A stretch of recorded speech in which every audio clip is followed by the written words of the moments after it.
Okay, so we have discussed different reaction processes, different terms, formation, neutralization, combustion, atomization.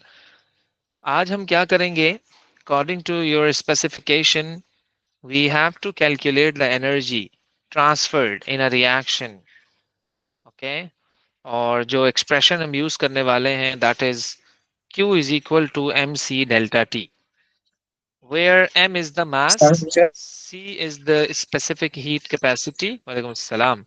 C is the specific heat capacity. Okay. I can't और hear you. I think maybe my one answer.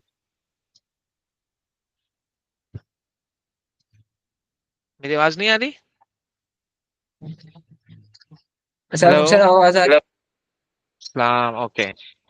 So we are going to find out the enthalpy change of neutralization by using delta Q is equal to mc delta T. Okay. अब ये हमें कैसे करना है? ये हमें कैसे करना है? इसमें ये प्रॉपर मेथड है आपके पास. ओके. और इस मेथड में हम क्या करेंगे? हमने बेस लिया, दैट इज योर एल्कली. कितना लिया? 25 सेंटीमीटर क्यूब. और उसको एक कप में डाला हमने. This is your cup. Your cup should be a good insulator, ताकि हीट का लॉस ना हो. भाई मैं तो ये देखना चाह रहा हूँ ना कि मेरा एंथैल्पी चेंज कितना आ रहा है. As we discussed in the last class that neutralisation is exothermic. As we discussed in the class that neutralization is exothermic, but how much is this exothermic? वो value तो बताओ कितना exothermic है. That value we are going to find out today.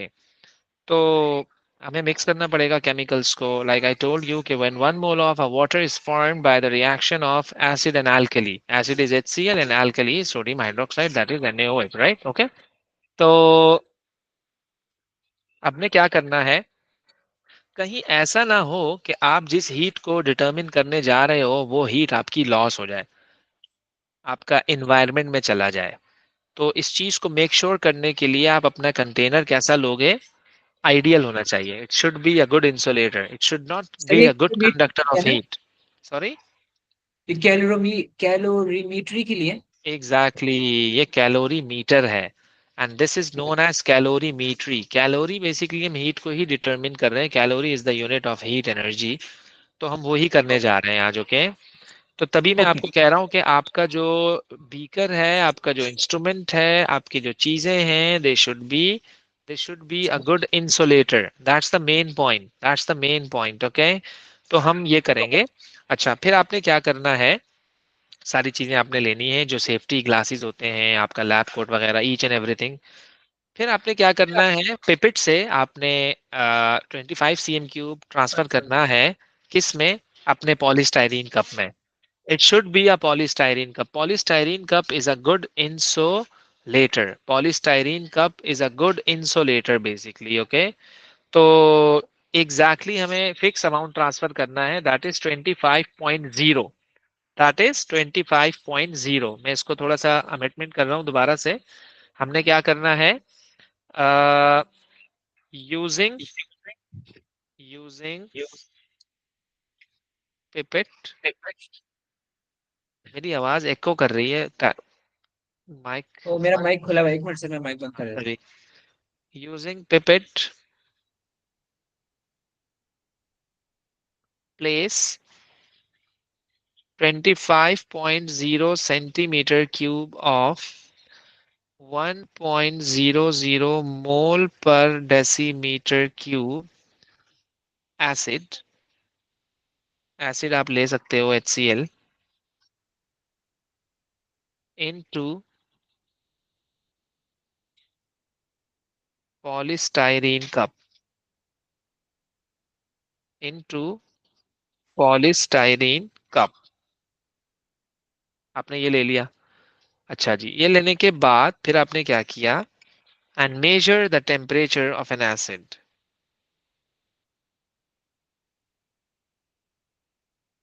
And measure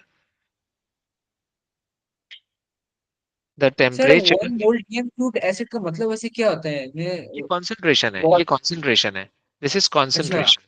हाँ, okay ये concentration का unit होता है ना, मोल पर decimetre cube, this is the unit for concentration of acid. फिर आपने क्या जी। करना है, फिर आपने करना ये है, उसको हम पिपेट फिर क्यों यूज कर रहे हैं, फॉर एक्यूरेसी? क्या कह रहे हो? पिपेट क्यों यूज कर रहे हैं, फॉर एक्यूरेसी या ब्यूरेट या, के लिए होता है? या आप इसका एक्यूरेट अमाउंट ट्रांसफर करते हो ना, तो तभी हम पिपेट यूज कर रहे हैं। ओके, और सेम ब्यूरेट का भी अमाउंट यूज? आप, हाँ ब्यूरेट भी है, बट पिपेट में फिक्स अमाउंट होता है 25, दैट्स ओके। इतना बड़ा ब्यूरेट है 50 cm क्यूब का, लेके क्या करोगे यार। ओके। तो हाँ जी, आसान है, इजी टू हैंडल है। Place 25 cm cube of alkali, इतना ही आपने क्या ले लिया, एल्कली ले लिया।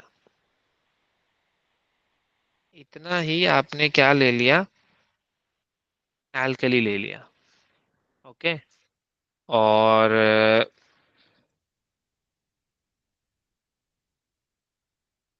अच्छा, ये जो एल्कली आपने लेना है ना, इसकी कॉन्सेंट्रेशन थोड़ी सी ज्यादा होनी चाहिए। पता है क्यों? मेक श्योर करने के लिए कि all the acid has been reacted, make sure करने के लिए कि all the acid has been reacted, unreacted ना रह जाए कुछ, अनरिएक्टेड ना रह जाए, अनरिएक्टेड ना रह जाए। तो इसलिए मेक श्योर करने के लिए जब आप उसमें एल्कली लोगे, आप उसमें जब एल्कली लोगे, सो एल्कली की concentration should be slightly higher, should be slightly higher. तो having,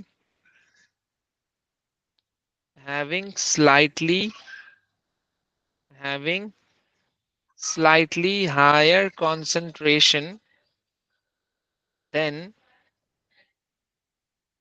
1 mole per dm cube, 1 mole per dm cube into the beaker, into the same container। फिर आपने क्या करना है, ओके, जब आपने उसमें ऐड किया, फिर आपने उसको स्टिर करना है, स्टिर विद द थर्मोमीटर। आपने इसको स्टिर करना है with the thermometer, and stir, आपने इसको स्टिर सर, करना है जैसे विद ये द जो थर्मोमीटर। कंडीशंस है, ये हर दफा डिफरेंट होती है या फिर हर दफा यही कंडीशंस आएगी? कौन सी कंडीशन? ये 25 सेंटीमीटर क्यूब, 30 डिग्री वो तो सेल्सियस एग्जामिनर फाइनल। आपको बताएगा ना, जब क्वेश्चन पूछेगा तो आपको वॉल्यूम वही और कंसंट्रेशन हर चीज आपको प्रोवाइड कर देगा। ओके। ओके। यूनिट 3 कॉन्सेप्ट है बाय द वे, है? या, and measure the maximum temperature reached.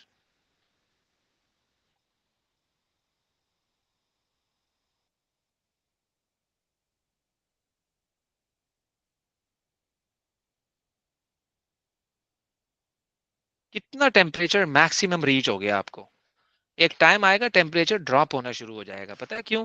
क्योंकि आपका रिएक्टेंट तो सारा यूज्ड अप हो गया, जिसकी वजह से वो रिएक्शन एक्सोथर्मिक था, जिसकी वजह से वो रिएक्शन एक्सोथर्मिक था। जब आपका वो रिएक्टेंट ही खत्म हो गया, तो फिर टेम्परेचर क्यों इंक्रीज होगा? तो after some time, after some time आपका टेम्परेचर ड्रॉप होना शुरू होगा, आफ्टर सम टाइम आपका टेम्परेचर ड्रॉप होना शुरू होगा। तो आप देख लो कि यार आपका मैक्सिमम कितना रीच हो गया है, आप देख लो कि आपका मैक्सिमम कितना रीच हो गया है। ओके, सो वो हमारा असल डाटा होगा हमारे तो पास। Sir calorimetry is exothermic reaction? हम कैलोरीमेट्री के थ्रू पता है क्या कर रहे हैं, enthalpy change of neutralisation discuss कर रहे हैं, enthalpy change of neutralisation. And I told you that neutralisation is always exothermic, neutralisation is always exothermic, ऐसा ही है ना? जी जी हाँ। जी। अच्छा जी, ये आपके पास सर डाटा हम था। क्या सर हम अच्छा सर, एक कैलोरीमेट्री क्यों डाउट करते ये हैं है। वैसे? सॉरी, सर हम कैलोरीमेट्री क्यों करते हैं वैसे? आपको एनर्जी चेंज मेजर करना है ना, कितना आ रहा है। आपने कह तो दिया कल के जो है ना वो एक्सोथर्मिक होता है, but how much it should B, 10 -10 -20 -15 -14 -12, कितना? तो बेसिकली उस चेंज को हम मेजर कर रहे हैं। ओके, तो तभी हम ये सारे काम कर रहे हैं। तो मेरे पास वॉल्यूम ऑफ HCl इतना था, वॉल्यूम ऑफ NaOH इतना था, इनिशियल टेम्परेचर इतना था, फाइनल टेम्परेचर इतना था। ओके, हमने क्या किया, हमने ये फॉर्मूला लगाया, Q is equal to MC delta T। यहाँ पर है मास, यहाँ पर क्या है, मास है। अच्छा, मैं मास को ना टोटल वॉल्यूम लूंगा। Mass basically is a total volume. In short कि मैं यहाँ वॉल्यूम को मास कंसीडर कर रहा हूँ। उसका रीजन ये है कि the density for water is 1। Density का फॉर्मूला लगाया मैंने, density is equal to mass upon volume. Density 1 होती है, वॉल्यूम आ जाके 1 से मल्टीप्लाई हुआ, तो mass is equal to volume आ गया। तो आई कैन से दैट कि आपका जो वॉल्यूम है यहाँ पर वो आप उसको मास की जगह पुट कर सकते हो। तो मैंने यही किया। टोटल वॉल्यूम मेरे पास आ रहा था 50 सेंटीमीटर क्यूब। मैंने इस 50 को एज अ ग्राम्स लेके यहाँ पुट कर दिया। मैंने इस 50 को एज अ ग्राम्स लेके इस फॉर्मूले में पुट कर दिया। तो क्योंकि ये मास है, ये वॉल्यूम नहीं है, ये मास है, तो मैंने 50 ग्राम्स यहाँ जब पुट किया, सी की जो वैल्यू है वो स्पेसिफिक हीट कैपेसिटी है, दैट इज 4.18। और जो आपके पास टेम्परेचर का चेंज आ रहा है वो फाइनल माइनस इनिशियल आ रहा है, दैट इज 37 माइनस 30। इसका आंसर क्या आ गया आपके पास? 7 आ गया। And then you got your answer, that is the heat release through this experiment. तो वो गॉट इट। आपके पास कितनी आ गई? 1463। वो आपके पास कितनी आ गई? 1463। सर पर हम वन मास केजीज में फोर लेंगे ना, सिक्सटी क्योंकि ये देखिए अभी मास ग्राम्स में लेते हैं, केजीज में क्यों लेंगे? मास ग्राम्स में लेते हैं, केजी में नहीं लेते हैं हम। ओके, तो ये अच्छा। हो रहा होता है इसमें। क्या कह रहे हो? फिजिक्स में लेते हैं केजी में मुझे लगता हाँ, या एग्जैक्टली। ओके। तो हम इतने ज्यादा वो कर नहीं रहे होते सर ना। मेरा कैलोरीमेट्री का एक कॉन्सेप्चुअल डाउट है। हम हर किसमें? दफा एसिड एंड बेस लेते हैं, कॉन्सेप्चुअल यानी कॉन्सेप्ट थोड़ा समझ नहीं आया अभी तक। यानी हम हर दफा एसिड एंड बेस लेते हैं और हर दफा एक्सोथर्मिक होता है ये।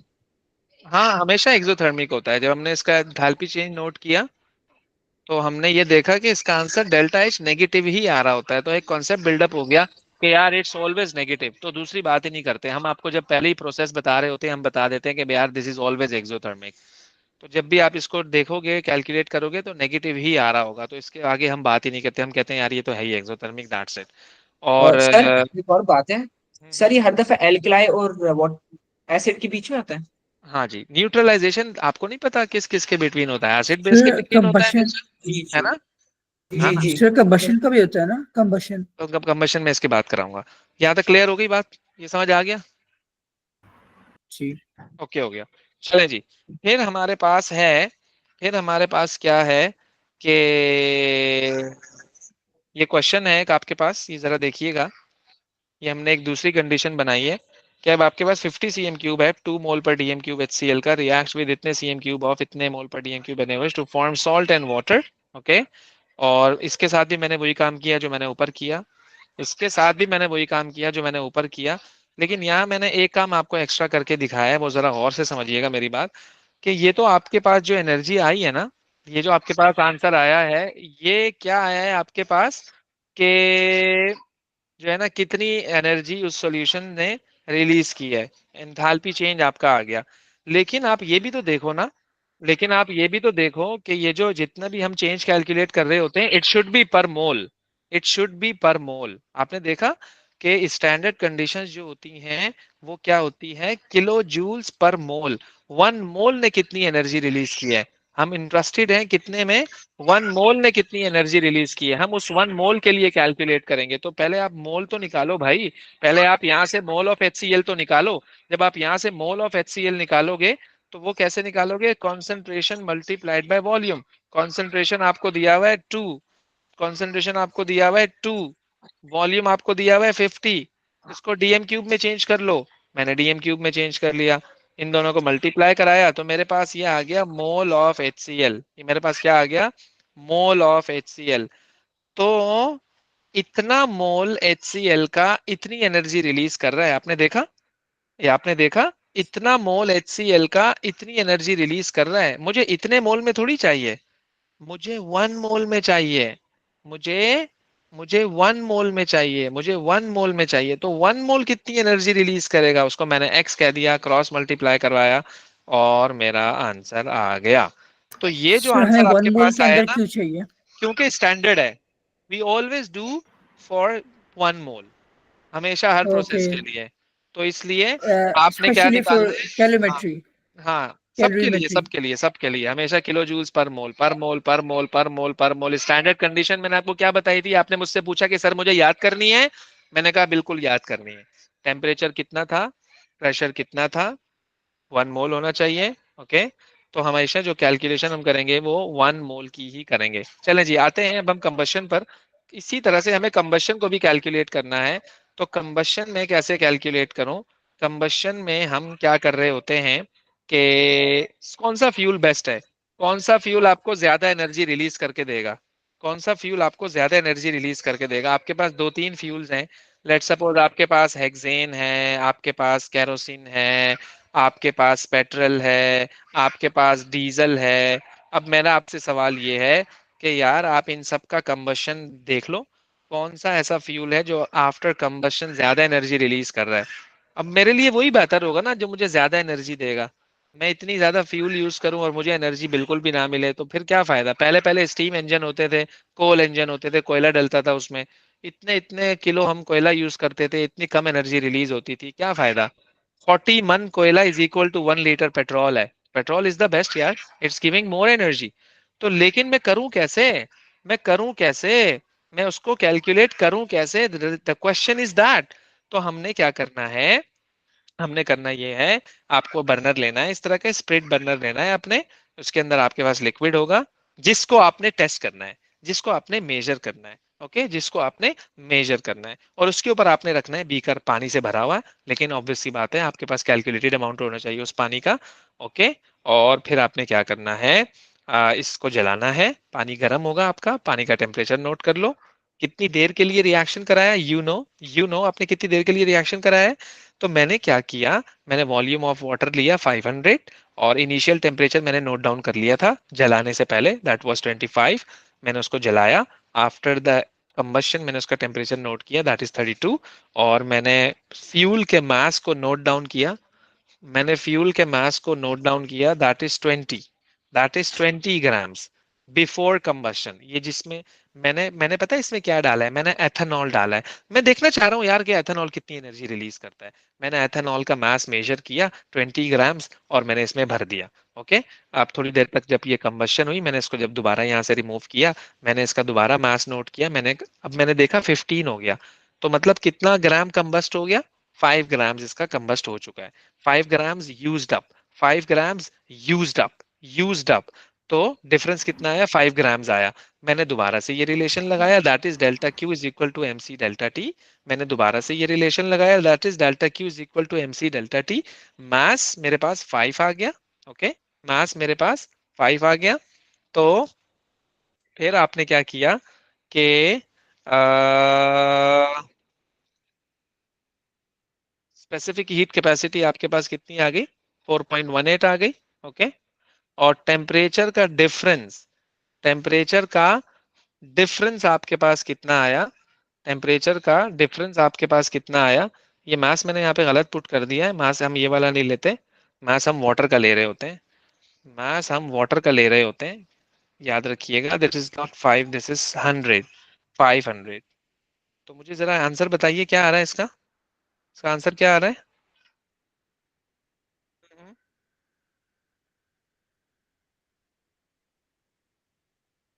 हम्म, जल्दी से। इधर कैलकुलेशन है। 14,630।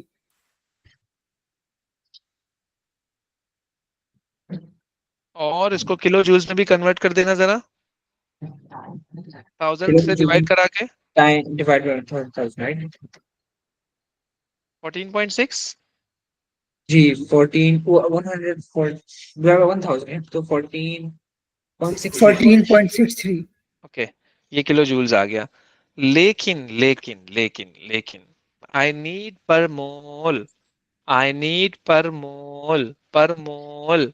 तो याद रखना, आपको इसने मास दिया हुआ है, किसका, एथेनॉल का, किसका, एथेनॉल का मास दिया हुआ है, एथेनॉल का मास दिया हुआ है, कितना है, 5 ग्राम्स।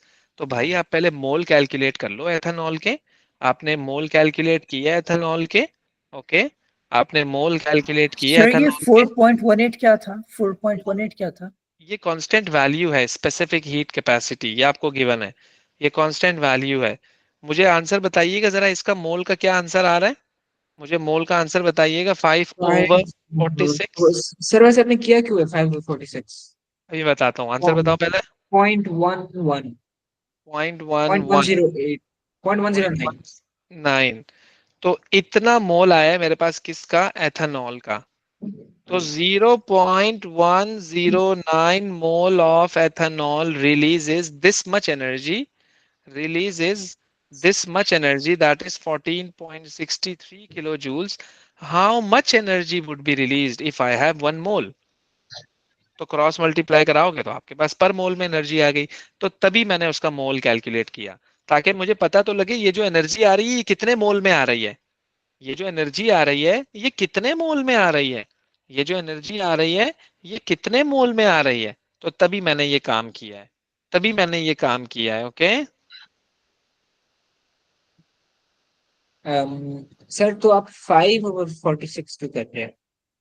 46 कहाँ से मिला? 46 is the molecular mass of ethanol.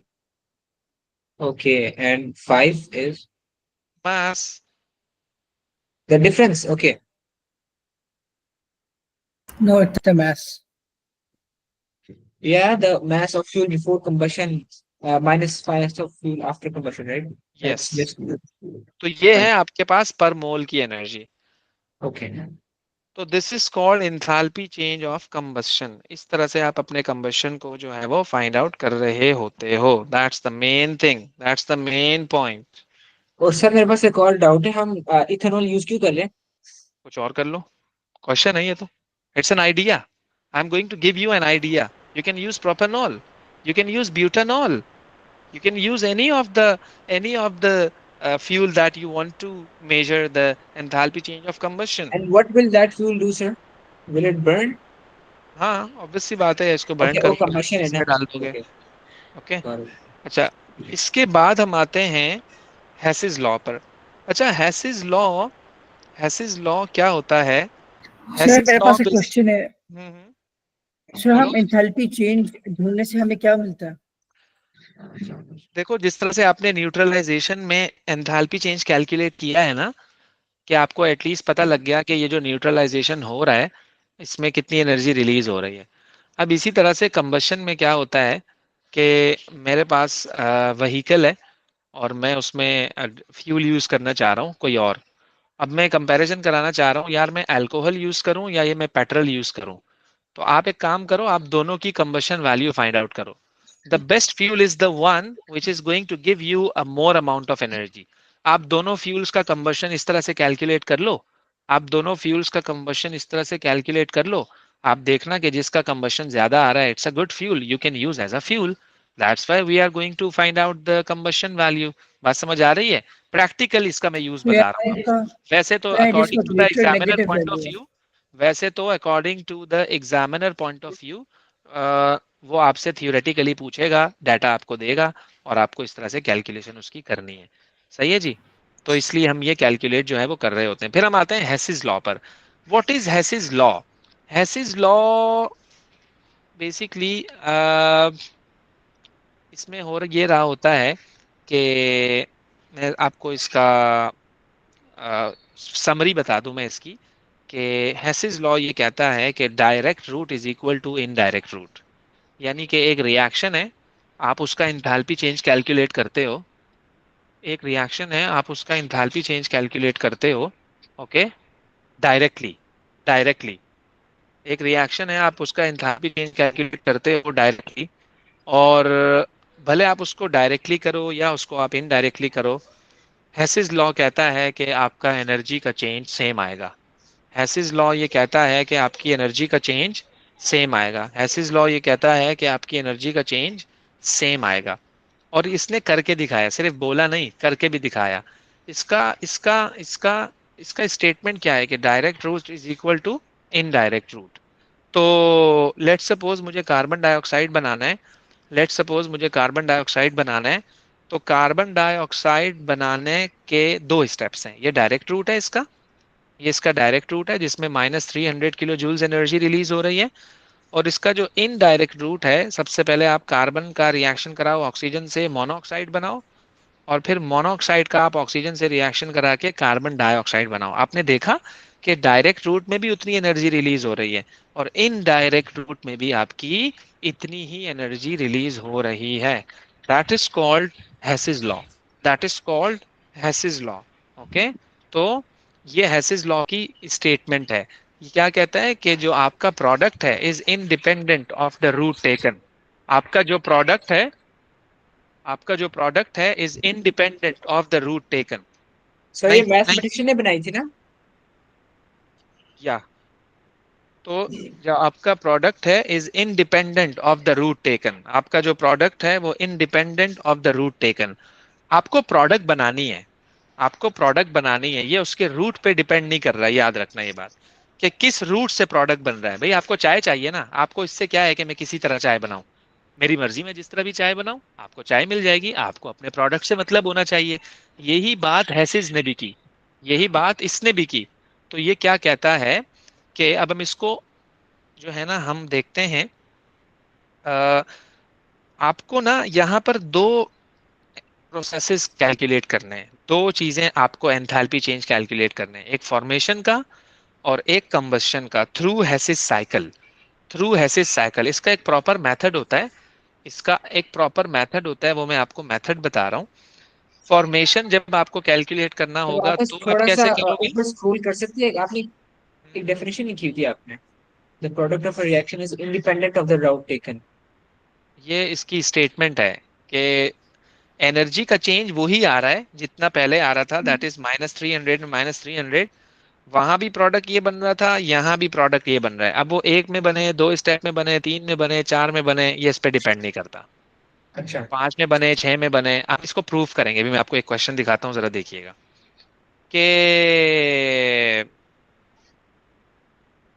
अच्छा पहले मैं आपको इसका प्रॉपर मेथड बता दूं ताकि आपको आगे जाके कंफ्यूजन ना हो. मेरी बातों को आपने याद रखना है. ऑब्वियसली मैं रिकॉर्ड कर रहा हूँ, आपने इन चीजों को देखना है. नंबर वन, जब आपके पास फॉर्मेशन का क्वेश्चन आएगा. नंबर वन, जब आपके पास फॉर्मेशन का क्वेश्चन आएगा, जब आपके पास फॉर्मेशन का क्वेश्चन आएगा तो आपको एरोज नीचे बनाने हैं, डाउनवर्ड बनाने हैं. ये मेथड है, ये मेथड है. याद रखना आपको एरोज कहाँ बनाने हैं, डाउनवर्ड बनाने हैं. कहाँ बनाने हैं, डाउनवर्ड बनाने हैं. लेट सपोज ये आपका रिएक्टेंट है, ये आपका प्रोडक्ट है. ओके. ये डेल्टा एच आपको कैलकुलेट करना है. ये डायरेक्ट रूट है और इस तरह से आप क्या करोगे, इनडायरेक्ट रूट को जो है ना रिप्रेजेंट करोगे. और हैसिस ये कहता है कि जो एनर्जी यहाँ पर आएगी वही एनर्जी यहाँ पर भी आएगी, सेम एनर्जी आएगी. क्योंकि दोनों दोनों सूरतों में आपको क्या बनाना है, प्रोडक्ट बनाना है. आपकी मर्जी है आप उसको डायरेक्ट रूट के थ्रू बनाओ, आपकी मर्जी है आप उसको इनडायरेक्ट रूट के थ्रू बनाओ. तो एक बात और, फॉर्मेशन को करते हुए आपने यहाँ पर लिखने हैं एलिमेंट्स. फॉर्मेशन को करते हुए आपने यहाँ पर क्या लिखने हैं, एलिमेंट्स लिखने हैं. क्या लिखने हैं, एलिमेंट्स लिखने हैं. आपने एलिमेंट्स लिखने हैं आपने. और एरोज आपने अपवर्ड बनाने हैं, एरोज आपने अपवर्ड बनाने हैं. Okay. Always for the formation. वो एग्जामिनर आपको बताएगा कि वो फॉर्मेशन का क्वेश्चन कर रहा है या फिर वो कंबशन का क्वेश्चन कर रहा है. याद रखिएगा ये बात. सही है. तो जब आप इनडायरेक्ट रूट को यूज तो सर करोगे ना. फॉर्मेशन में हमने हमारे जो एरोज होंगे वो रिएक्टेड से एलिमेंट होंगे और प्रोडक्ट से एलिमेंट के बन हाँ. जाएंगे, है ना? यस, मीन्स के इसको मैं समराइज कर रहा हूँ. एरोज आपके अपवर्ड बनेंगे. ओके हो गया, एरोज आपके अपवर्ड बनेंगे. तो ये मेरा ओके. इनडायरेक्ट रूट है. तो जब मैं नीचे जा रहा था तो मेरा एरो ऊपर जा रहा था. इस चीज को जरा गौर से समझने की जरूरत है. मैं नीचे जा रहा हूँ लेकिन मेरा एरो ऊपर जा रहा है. तो आपको इसका साइन चेंज करना पड़ेगा. देखो मैंने इसका साइन चेंज कर दिया, प्लस से माइनस कर दिया. अगर वो माइनस होता तो मैं प्लस कर देता. और मैं भी ऊपर जा रहा हूँ, ये एरो मेरे अलाइन हो गया. वेक्टर्स जैसा है। मतलब आपको हाँ इसका साइन चेंज करने की जरूरत नहीं है. डिफरेंट लोग इसको डिफरेंट वे से करवा रहे होते हैं. ओके. तो क्वेश्चन भी मैं आपको दिखाता हूँ कि किस तरह से करना है. ये बात हमारी खत्म हो गई फॉर्मेशन से रिलेटेड. आप ये रिलेशन अप्लाई करोगे आपको खुद ब खुद वैल्यू पता लग जाएंगी. इसको मैं कैलकुलेट भी कराता हूँ to make sure, to make it understand. फिर कंबशन में आप क्या करोगे, सेम डिजाइन है, सेम डिजाइन है. बट यहाँ एलिमेंट्स नहीं लिखने हैं आपने, यहाँ कार्बन डाइऑक्साइड और वाटर लिखना है. यहाँ आपने एलिमेंट्स नहीं लिखने, बल्कि आपने कार्बन डाइऑक्साइड और वाटर लिखना है। और एरोस क्या बनेंगे? डाउनवर्ड बनेंगे। एरोस क्या बनेंगे? डाउनवर्ड बनेंगे। तो कंबशन में और फॉर्मेशन में बेसिक फर्क तो ये है। कंबशन में और फॉर्मेशन में बेसिक फर्क ये है। फॉर्मेशन में एरो अपवर्ड बन रहे थे, कंबशन में एरो डाउनवर्ड बनेंगे। यहां तक बात समझ आ गई? और फॉर्मेशन में जी आप नीचे एलिमेंट्स लिख रहे थे, कंबशन में आप नीचे क्या लिखोगे? कार्बन डाइऑक्साइड और वाटर।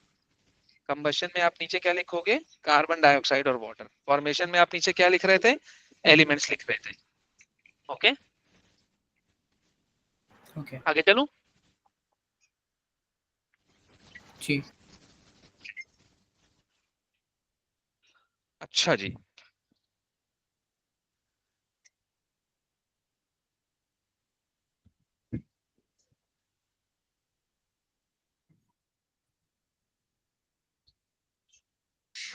सर, फॉर्मेशन में उसके अंदर हमारे एरोज अपवर्ड्स जाते हैं और कंबशन के अंदर डाउनवर्ड जाते हैं।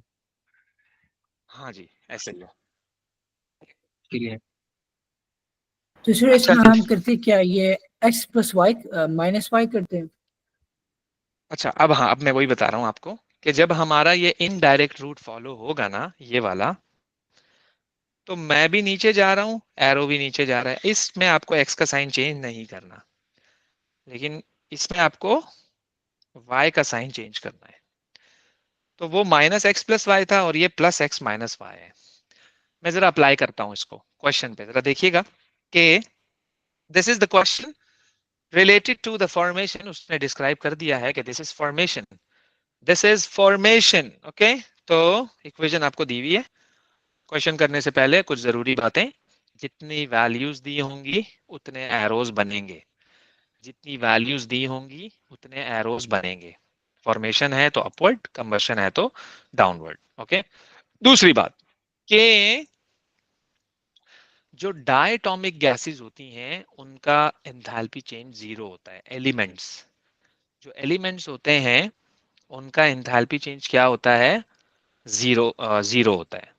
उनका एंथैल्पी चेंज क्या होता है? जीरो होता है। याद रखिएगा, जैसे सर क्यों एच टू जीरो क्यों होता एन है? Two O two F two. मतलब आप सोडियम को बनाते थोड़ी हो, you can not form sodium. Enthalpy change elements का जीरो होता है। ओके, तो जितनी भी डायटोमिक हैं, जितने भी एलिमेंट सिंपल आएंगे, इंडिविजुअल आएंगे, जैसे कॉपर आ गया, इस तरह की चीजें। अब जैसे इस इक्वेशन में आपको दो नजर आ रहे हैं, एक O2 नजर आ रहा है और एक Cl2 नजर आ रहा है। तो ये डायटोमिक है ना, ये डायटोमिक एलिमेंट्स है ना। तो इनका आप इंथैल्पी चेंज क्या कंसीडर करोगे?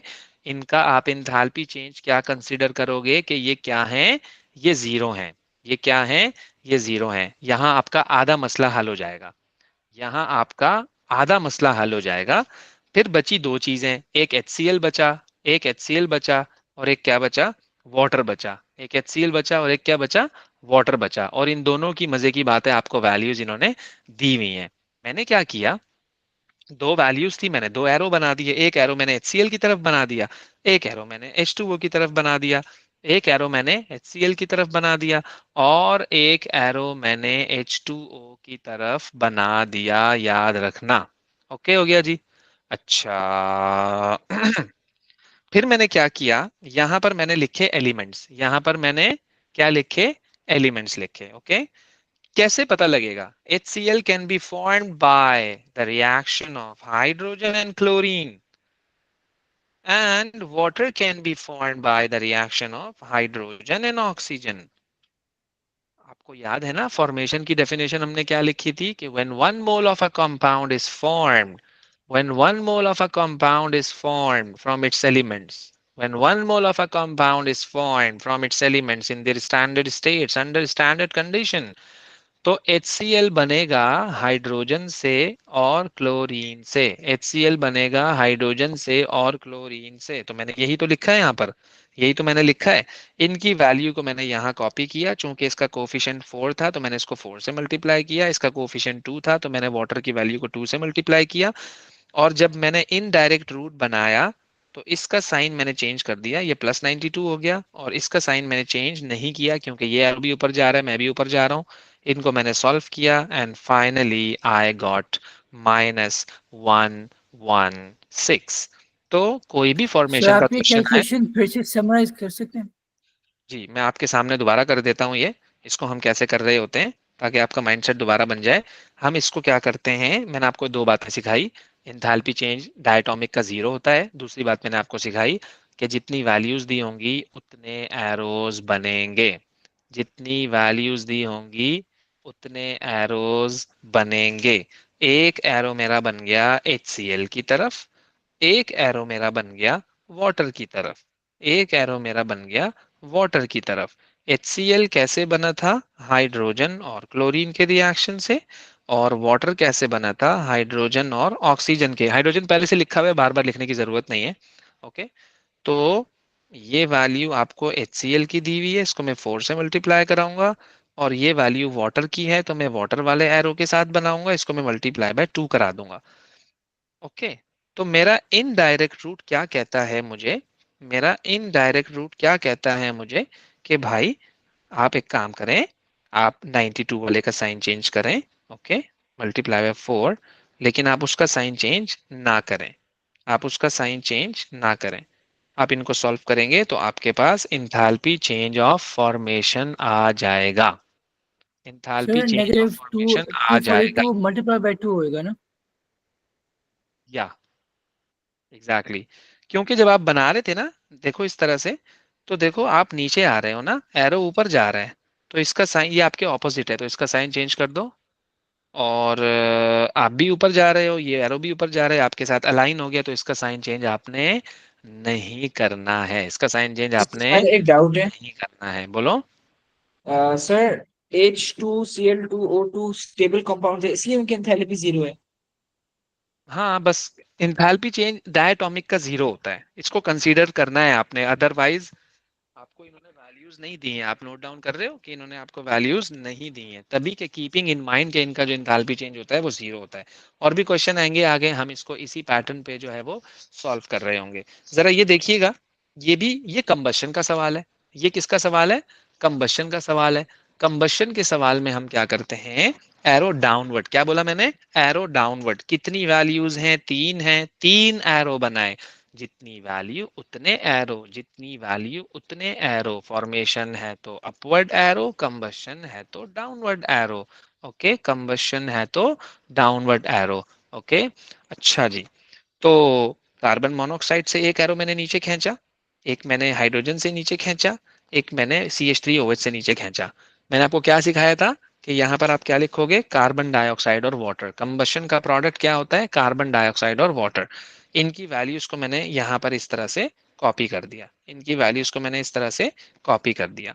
जब मैंने इसका इनडायरेक्ट रूट बनाया, जब मैंने इसका इनडायरेक्ट रूट बनाया, ये मेरे साथ साथ है, साइन चेंज नहीं करूंगा, ये भी मेरे साथ साथ है, साइन चेंज नहीं करूंगा, लेकिन ये मेरे ऑपोजिट है, ये मेरे ऑपोजिट है, ये मेरे ऑपोजिट है। ओके, तो ये ऊपर एरो, नीचे साइन चेंज कर दिया, ये +726 आ गया। मैंने इनको सॉल्व किया, I got the final value, that is called the combustion value. Okay, that is called the combustion value. Sir hydrogen diatomic gas है ना? यस, तो आपको मैंने डिफरेंस बता दिया कि कंबशन कैसे कैलकुलेट करोगे और आप फॉर्मेशन कैसे कैलकुलेट करोगे। तो ये मेन चीजें हैं जो आपको सीखनी है इसमें, ये मेन चीजें हैं जो आपको इसमें सीखनी है। तो इन शॉर्ट आपके पास दो तीन चीजें हो गई इसमें। एक तो हमने प्रोसेसेस एक्सप्लेन किए, एक हमने एंथैल्पी चेंज मेजर किया, और तीसरा हमने इसमें हैसेस लॉ किया। फर्दर मोर इसके पास पेपर्स करेंगे तो हमारी और प्रैक्टिस हो जाएगी। ओके जी।